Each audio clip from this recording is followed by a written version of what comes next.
थोडा वेळ शांत बसा. आज स्वामी तुमच्यासाठी एक खूप मोठा आणि मनाला स्पर्श करणारा संदेश घेऊन आले आहेत. कधीकधी आपल्याला असं वाटतं की नशीब आपल्या बाजूने नाही. जे करतो ते अर्धवट राहतं, ज्याचं स्वप्न बघतो ते दूर जातं आणि मनात एकच प्रश्न येतो, माझंच का असं होतं? पण आज स्वामी सांगतात, तुला जे हवं आहे ते तुला मिळणारच आहे. तुझे प्रयत्न वाया जात नाहीत.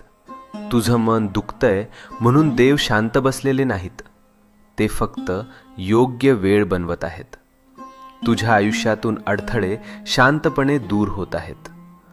तुला दिसत नाहीये, पण परिस्थिती तुझ्या बाजूने फिरते आहे. ज्याला तू डिले समजतोस ते खरं तर प्रोटेक्शन आहे. तू विचार करतोस, मीच का स्ट्रगल करतोय? हे माझ्याच आयुष्यात का होतंय?